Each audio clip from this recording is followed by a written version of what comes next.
तो कदीम तवारीख के बड़े जुल्म सितम से भरे अब्वाब हम लोगों ने पढ़े हुए थे। फिर भी हमारे मुल्क की तकसीम के मौके पर जो कुछ हुआ, किसी के तसव्वुर में भी इस किस्म का खूनी बाब नहीं आ सकता। गमो अलम के अफसाने कह कह कर लोग थक गए थे, लेकिन ये अफसाने उम्र से पहले खत्म होने वाले ना थे। मैंने लाशें देखी थी, लाशों जैसे लोग देखे थे। लाहौर से देहरादून आकर पनाह ली, मुलाजमत की, रहने की जगह की तलाश में दिल्ली आई थी। जब वापसी का सफर कर रही थी तो चलती गाड़ी में नींद आंखों के नजदीक नहीं फटक रही थी। गाड़ी के बाहर की तारीकी तारीख जैसी थी। हवा शाएं शाएं कर रही थी, जैसे तारीख की आगोश में बैठी कराह रही हो।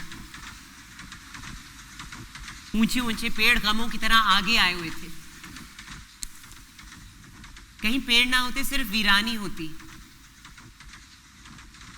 और इस वीरानी के टीले कब्रों की तरह लगते। वारिस शाह के बोल मेरे जहन में घूम रहे थे। भला मोए ते विछड़े कौन मेले। मुझे लगा वारिस शाह कितना अजीम शायर था। वो हीर के गम को गा सका। आज पंजाब की एक बेटी नहीं, लाखों बेटियां रो रही हैं। आज उनके गम को कौन गाएगा? और मुझे वारिस शाह के सिवा और कोई ऐसा ना दिखाई दिया जिसको मुखातिब करके मैं ये बात कहती। उस रात भागती हुई गाड़ी में हिलती और कांपती कलम के साथ एक नज़म लिखी।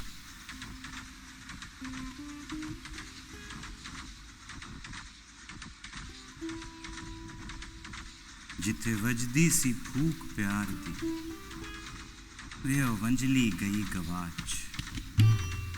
रांझे दे सब वीर अज भुल गए ओदी जाच।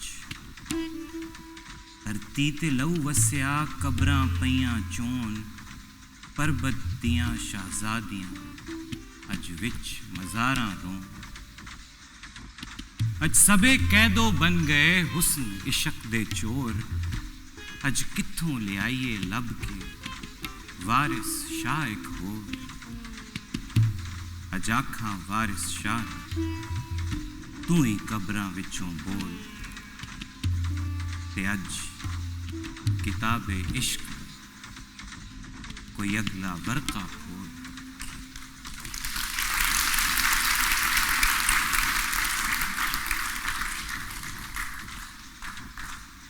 लेकिन यही नज़म थी, जब लिखी थी तो अपने पंजाब में ही कई अखबार मेरे लिए तोहमतों से पुर हो गए थे।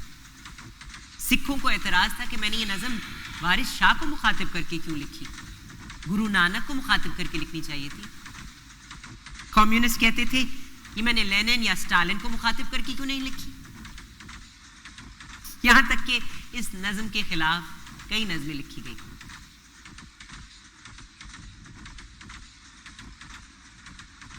ताज तेरे लिए एक मजहरे उल्फत ही सही,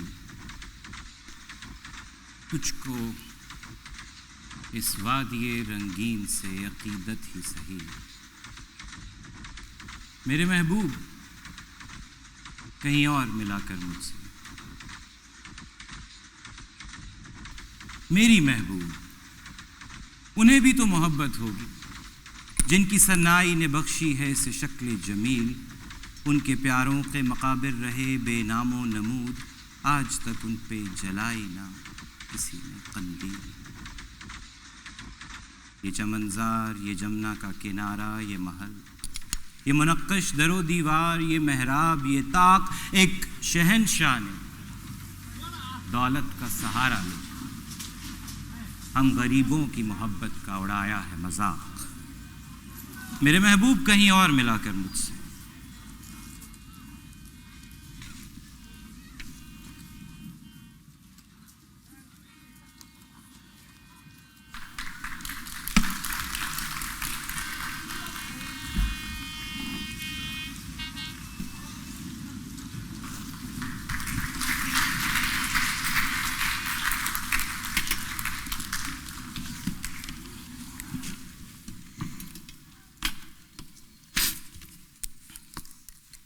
मुल्क की तकसीम से पहले तक मेरे पास एक चीज थी जो संभाल संभाल कर रखा करती थी।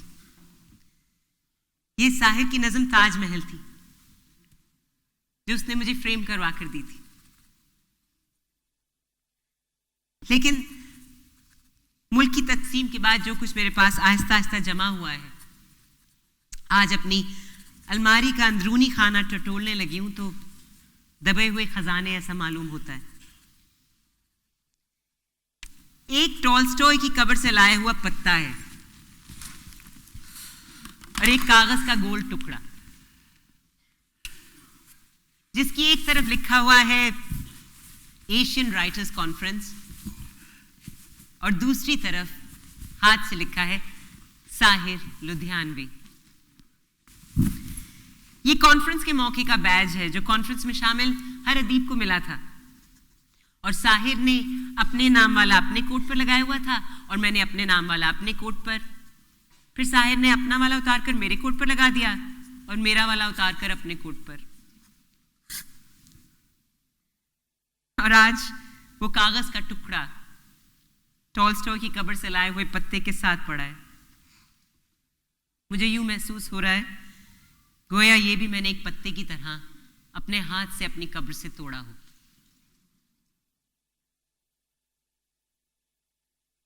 दिल की तहों में सबसे पहला दर्द जिसके चेहरे की ताबानी में देखा वो उस मजहब का था जिस मजहब के लिए घर के बर्तन भी अछूत करार दे दिए जाते थे। यही चेहरा था जो मेरे अंदर के इंसान को इतना फराख बना गया कि हिंदुस्तान की तकसीम के वक्त तकसीम के हाथों तबाह होकर भी दोनों मज़ाहिब के जुल्म बिना किसी रियायत या जानिबदारी के तहरीर कर सके। ये चेहरा ना देखा होता तो पिंजर नॉवल की तकदीर जाने क्या होती। 20-21 बरस की थी जब क़यासी चेहरा इस जमीन पर देखा था। रोज आग में नहाने वाली हालत थी। यहां तक कि 1957 में जब अकेडमी का अवार्ड मिला, फोन पर खबर सुनते ही सर से पांव तक मैं झुलसी गई। खुदाया, ये सुनहरे मैंने इनाम के लिए तो नहीं लिखे थे, जिसके लिए लिखे थे उसने ना पढ़े, अब कुल आलम भी पढ़ ले तो मुझको क्या। उस रोज शाम के वक्त एक प्रेस ने रिपोर्टर भेजा, फोटोग्राफर भी। वो जब तस्वीर लेने लगा तो मैंने सामने मेज पर कागज रखा और हाथ में कलम पकड़कर कागज पर नज़म लिखने के बजाय एक बेखुदी से आलम में उसका नाम लिखने लग गए जिसके लिए वो सुनहरे लिखे थे, साहिर साहिर साहिर। सारा कागज भर गया। प्रेस के लोग चले गए तो अकेली बैठी को होश सी लौटी।